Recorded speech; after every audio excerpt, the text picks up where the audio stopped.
మహాగణాధిపతయే నమః. ఓం గురుభ్యో నమః. ఓం శ్రీమాత్రే నమః.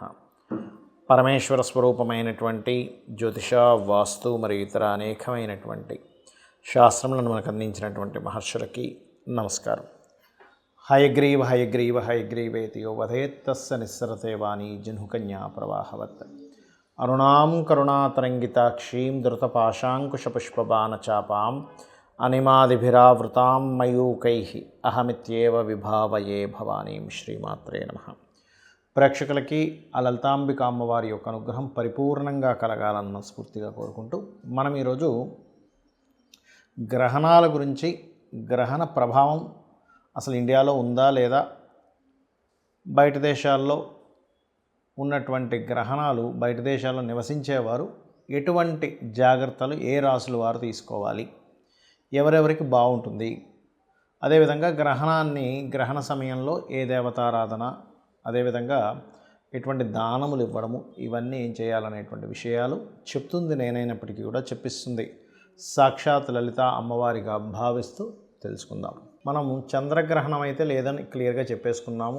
ఎందుకు అంటే పగలపూట ఏదైనా చంద్రగ్రహణం మీకు వచ్చింది అంటే పగలపూట వచ్చే చంద్రగ్రహణం మీకు సంబంధం లేదు, బయట దేశాలతో సంబంధం, గుర్తుపెట్టుకోండి. సో బయట దేశాలకు చంద్రగ్రహణం. ఇక సూర్యగ్రహణం కనుక తీసుకున్నట్లయితే ఇది పగలపూట చూపిస్తుంది ఇండియాలో, కానీ ఇది పాక్షికము అంటారు. అంటే చాలా స్వల్పం అన్నమాట. అసలు దాని ప్రభావం ఉండదు అసలు ఇక్కడ, ఎంతసేపు బయట దేశాల్లోనే, అమెరికా ఈ కంట్రీస్లోనే, గుర్తుపెట్టుకోండి. అయితే గ్రహణము ఎక్కడ జరుగుతుంది మనకి చూసుకున్నట్లయితే ఇది పర్టికులర్గా మీనరాశిలో జరుగుతుంది. మీనరాశిలో జరుగుతున్నందుకు ఒక్కొక్క లగ్నరీత్యా లేదా రాశిరీత్యా ముఖ్యంగా చూసుకుంటే ఇక్కడ తులాలగ్నము, తులారాశి, తులవారికి 6వ స్థానంలో గ్రహణం జరుగుతుంది. అంటే తులారాశి నుంచి మీనరాశి అనేటువంటిది 6 అవుతుంది. కాబట్టి ఈ 6వ స్థానంలో జరిగేటప్పుడు 6వ స్థానం గ్రహణాలు జరిగితే వారికి శత్రువుపై జయము, ఉద్యోగ అవకాశాలు రావడము, అన్ని విధాల జయాన్ని పోరాడి గెలవడం అనేటువంటిది ఇస్తుంది తులవారికి. కాబట్టి విదేశాల్లో ఉన్నా ఎక్కడున్నా కూడా ఈ రాశి వారికి మంచిదే. కాకపోతే మనకి గ్రహణం విదేశాల్లో జరుగుతుంది కూడా అక్కడ ప్రభావం ఎక్కువగా ఉంటుంది. ఇది మంచి అయినా చెడైనా గుర్తుపెట్టుకోండి. మరి ఇటువంటి విషయాల్లో స్పోర్ట్స్ రంగాల్లో ఉన్నామా, అద్భుతం. కాంపిటీషన్ రంగాల్లో ఏదైనా ఒక కాంపిటీషన్గా మనం ఒకసారి చూడండి, ఏదైనా ఒక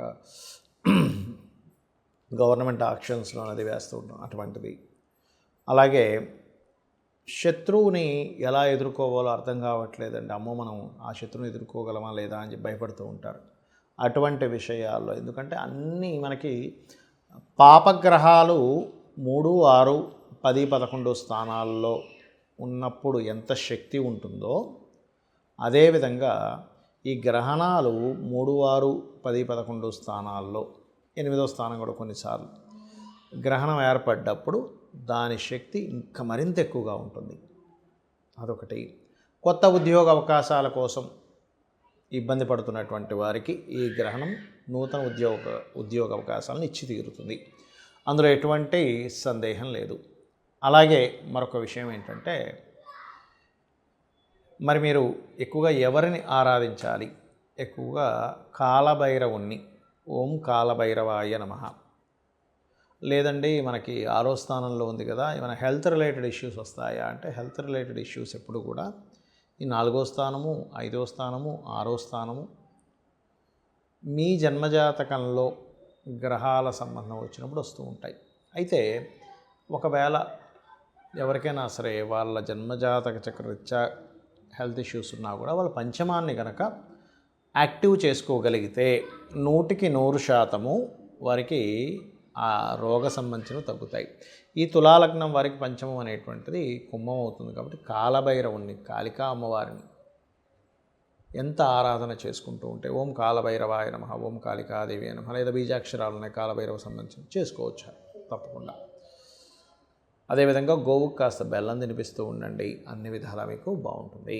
ఇక ఈసారి సూర్యగ్రహణ సమయాలు ఏమిటి అంటే మధ్యాహ్నం 2:20 నుంచి 4:17 వరకు అని, 13 నిమిషాల వరకు అని చెప్తున్నారు. దాదాపుగా 4:15 వరకు అనుకోండి. అయితే మరి పగడపూట సూర్యగ్రహణం ఉంది కదండి, మనకెందుకు పాక్షికమైంది అంటే అది గ్రహణం ఎప్పుడు కూడా సూర్యగ్రహణాలు రవి చంద్ర రాహు డిస్టెన్స్ని బట్టి, చంద్రగ్రహణం అయితే రవి చంద్ర కేతు ఉండేటువంటి నోడ్స్ అంటారు దాన్ని, ఛాయాగ్రహాలు కాబట్టి వాటి డిస్టెన్స్ని బట్టి మనకు అది పాక్షికం అవుతుందా సంపూర్ణ గ్రహణం అవుతుందా అనే క్యాలిక్యులేషన్ ఉంటుంది. మనకది పాక్షికము, సూర్యగ్రహణం అనేటువంటి పాక్షికం అంటే అసలు కనబడదు మనకు పెద్దగా, కాబట్టి మన ఇండియాలో దాని ప్రభావం ఉండదు. ఎంత ఉన్నా కూడా మీకు బయట దేశాల్లోనే గుర్తుపెట్టుకోండి. అయితే ఇండియన్ టైమింగ్ మాత్రం ఇది. చంద్రగ్రహణం అయితే అసలు లేనే లేదు, అయిపోయింది దాని పరిస్థితి కూడా. ఇక సూర్యగ్రహణ సమయంలో మరి ఇక్కడ ఇండియాలో ఉన్న వాళ్ళు ఇల్లు శుభ్రపరచుకోవడము, అదేవిధంగా గర్భిణీ స్త్రీలు కాస్త రెస్ట్ తీసుకొని పడుకోవడము, ఇట్లాంటివి ఏమైనా ఉంటాయా? ఫుడ్ తినేటువంటి విషయంలో చూడండి, మనకి గ్రహణం ముందుంది అనగానే ఒక 4-5 గంటలు 8 గంటల ముందే కూడా తినేస్తారు కొంతమంది, మినిమం 4 గంటల ముందు కూడా తినేవాళ్ళు ఉంటారు. ఇటువంటివి ఏమైనా పాటించాలా అంటే ఎప్పుడైనా గుర్తుపెట్టుకోండి, ఇక్కడ లేనప్పుడు మీరు కంగారు పడాల్సిన అవసరం లేదు ఈ విషయాల్లో. అదేవిధంగా ఇక్కడ గుళ్ళు కూడా మనం ఏం ముయ్యము. సహజంగా కూడా ఇంట్లో మనకి గ్రహణ సమయంలో ఏం చేస్తాము, ఆ దేవతా మందిరంలో ఉన్నటువంటి వాటి అన్నింటినీ తీసుకొని చక్కగా కడుక్కొని మళ్ళీ పెట్టుకుంటాం. మీరు కామన్గా మీరు చక్కగా శుభ్రంగా ఉండాలనేటువంటి భావనతో తీసి వాటిని శుభ్రపరచుకోవాలంటే పరచుకోండి, కానీ గ్రహణ ప్రభావం వల్ల మాత్రం ఏమీ లేదు ఇక్కడ గుర్తుపెట్టుకోండి. మరి ఈ గ్రహణ సమయంలో మంత్ర సాధన చేయవచ్చా? ఎందుకంటే మనకి లేకపోయినా ఆకాశంలో ఆ గ్రహాల యొక్క అలైన్మెంట్ ఉంది కదా అంటే ఖచ్చితంగా చేసుకోవచ్చు. మనకి దుష్ప్రభావం పడదు, కానీ ఆ సమయంలో మీరు చేసేటువంటి సాధన ఏదైతే ఉంటుందో దాని మూలంగా మీకు బలం అయితే ఖచ్చితంగా వస్తుంది.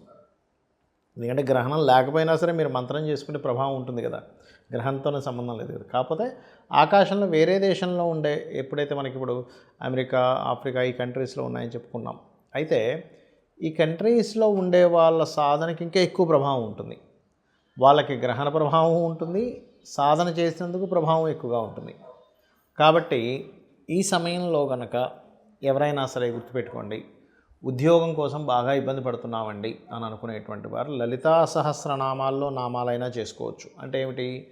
ఓం శ్రీమాత శ్రీ మహారాజ్ఞి శ్రీమత్ సింహాసనేశ్వర్యే నమః, లేదా ఓం మాణిక్య మకుటాకార జానుద్వయ విరాజితాయే నమః, ఇలా చేసుకోవచ్చు. లేదా అప్పులు అపర్ణాయే నమః, లేదండి మేము విష్ణువుని ఎక్కువగా ఆరాధిస్తాము, ఓం నమో నారాయణాయ. కొంతమందికి ఎక్కువ బాధ ఉంటుంది, ఎప్పుడు ఏదో ఒక దిగులు ఉంటుంది, అటువంటి వారు ఓం మధుసూదనాయ నమః అనే నామం అద్భుతంగా పనిచేస్తుందండి. మీరు చూడొచ్చు, ఒక్క 10 నిమిషాలు ఓం మధుసూదనాయ నమః ఓం మధుసూదనాయ నమః అనుకుంటూ ఉంటే తెలియకుండానే మీ లోపల నుంచి ఏదో తెలియని ఒక ఇది పోయినట్టుగా అనిపిస్తుంది. అదేవిధంగా కొంతమందికి భయం ఉంటుంది, అలాంటప్పుడు లలితా సహస్రనామాల్లో ఓం కనకాంగద కేయూర కమనీయ భుజాన్వితాయై నమః, ఖచ్చితంగా మీకు ఆ భయం భీతి ఏదో అయిపోతుందేమో అనేటువంటి ఒక భ్రాంతి నుంచి బయటపడతారు. అయితే మనం గతంలో ఆల్రెడీ చెప్పుకున్నాం, ఏమండి ఈ గ్రహణాలు పట్టబోతున్నాయి, బుధుడు నీచబడుతున్నాడు, షేర్ మార్కెట్లో భయంకరంగా కుప్పకూలబోతుంది అని ఎప్పుడు ఒక 15-20 రోజుల క్రితమే చెప్పుకున్నాం. ఈ మధ్యకాలంలో కూడా దాని యొక్క ప్రభావం మీరు అందరూ చూశారు. కాబట్టి దీని యొక్క ప్రభావం ఇంకా ఫ్యూచర్లో ఉంది, కాబట్టి ఇంకా జాగ్రత్తగా ఉండండి షేర్ మార్కెట్ విషయంలో. బికాజ్ ఇక్కడ అది కూడా విదేశీ సంబంధించినవి, ఇక్కడ కాదు, బయట దేశానికి సంబంధించిన వాటిలో ఎక్కువగా ఉంటుంది. ఫ్రాడ్స్ ఎక్కువగా జరుగుతాయి ఈ గ్రహణ ప్రభావాల వల్ల. నీటికి జల సంబంధించిన ఇవి ఎక్కువగా జరుగుతుంటాయి. ప్రళయాలు అంటూ ఉంటారు. బాగా ఎండపడుతూ ఉంటే సడన్గా వర్షాలు పడుతూ ఉంటాయి కొన్ని ప్రాంతాల్లో. సుడిగుండాలు లాంటివి ఇట్లాంటివి ఎక్కువగా లేస్తుంటాయి వాటర్లో కానీ గాలిలో కానీ. ఎందుకంటే వాయువులో ఒక రకమైన సుడిగుండాలు లాంటివి లేవడం, దాని ద్వారా కొంతమంది ఇబ్బంది పడడం, ఇట్లాంటివి ఎక్కువగా ఉంటాయి. అయితే గ్రహణం అయిపోయిన తర్వాత ఏ రాసుల వారికైతే మనం చెప్పుకున్నామో గ్రహణ ప్రభావం ఎక్కువగా ఉంటుందని, అందులో ముఖ్యంగా ఏ రాసుల వాళ్ళు ఎక్కువగా దానంగా ఇవ్వాలంటే మీనము, మేషము, కుంభము, కర్కాటకము, వృశ్చిక రాశి వారు, అది కూడా బయట దేశాల్లో ఉండేవారు. ఇండియాలో ఉండే వాళ్ళకి ఏమీ ఇబ్బంది లేదు. మీరు కామన్గా మీరు దానం ఇచ్చుకుంటా అంటే ఇచ్చుకోండి, కానీ ఇండియాలో ఉండే వాళ్ళకి ప్రభావం లేదు. సో ఇండియాలో ఉండేవాళ్ళు మేము దానం ఇవ్వాలేమో, అయ్యో ఇవ్వలేకపోతున్నానేమో, ఇవ్వకపోతే ఏదో జరుగుతుందేమో అని చెప్పి భయపడకండి. గ్రహణం అనేటువంటిది ఒక యోగము, గుర్తుపెట్టుకోండి. సాధన చేసుకోవడానికి, మీ యొక్క శక్తిని పెంచుకోవడానికి ఒక గొప్ప యోగము అనేటువంటి దాన్ని గుర్తు ఎరగండి. అలాగే ఏమి ఇవ్వాలి దానము? మినుములు, గోధుమలు, బియ్యము దానంగా ఇవ్వండి. అలాగే మరొక విషయం ఏంటంటే ఇక్కడ వీటితో పాటు మీరు నువ్వులు కూడా దానం ఇవ్వచ్చు. సూర్య ప్రతిమ, చంద్ర ప్రతిమ, ఒక ఇత్తడి గిన్నెలో నెయ్యి, అలాగే సర్ప ఆకారంలో ఉన్నటువంటి 2 సర్పాలు కూడా దానంగా ఇస్తారు. అదేవిధంగా బియ్యము దానంగా ఇవ్వచ్చు. ఇందాక ఆల్రెడీ మనం చెప్పుకున్నాం. వీటిని చక్కగా ఉదయం 11 లోపల, గ్రహణం వీడిన తర్వాత నెక్స్ట్ డే 11 లోపల ఇవ్వవచ్చు. 11 దాటిన తర్వాత అంటే కొంచెం అది మధ్యాహ్న సమయంలోకి వెళ్ళిపోతూ ఉంటుంది కాబట్టి 12 అలా దాటితాయి కాబట్టి 11 లోపల ఇవ్వడం శ్రేష్టము. అలాగే మరొక విషయం ఏంటంటే గోశాలకు వెళ్ళి కొంతమందికి చూడండి, ఇక్కడ ఏమండి మాకు ఇక్కడ కుదరలేదండి, మాకు దానం తీసుకునే వాళ్ళు ఎవరు లేరు అన్నప్పుడు దేశీవాలి గోవుకి గోంగూర కానీ లేనట్లయితే తీపి పదార్థాలు ఏమైనా, తీపి చపాతీలు, నువ్వులు పెట్టకూడదండి, గుర్తుపెట్టుకోండి. నువ్వులు అనేవి తినిపించకూడదు గోవుకి. అరటికాయలు, బెల్లము, ఇటువంటి పదార్థాలను గోశాలకు వెళ్ళి గోవులకు పెట్టిన, రామాయణ మహాభారతాలు లాంటి గ్రంథాలు మనకి యూట్యూబ్లో ఎలాగో ప్రవచనాలు ఉన్నాయి, విన్నా, గజేంద్ర మోక్ష సంబంధించినటువంటి గజేంద్ర మోక్షాన్ని సంపూర్ణంగా విన్నా గ్రహణ ప్రభావం అనేటువంటిది పూర్తిగా తగ్గుతుంది. ఎవరికి విదేశాల్లో ఉంటూ అక్కడ జీవిస్తూ ఉన్నటువంటి వారికి, ఏమంటే నాకు సిటిజన్షిప్ అక్కడ ఉంది కానీ నేను ఇక్కడ ఉన్నాను, దాని ఎఫెక్ట్ పడుతుందా అంటే సిటిజన్షిప్ అక్కడ ఉండి మీరు ఇండియాకి వచ్చారు ఆ టైంలో అంటే మీకు ఏ ఇబ్బంది ఉండదు, గుర్తుపెట్టుకోండి.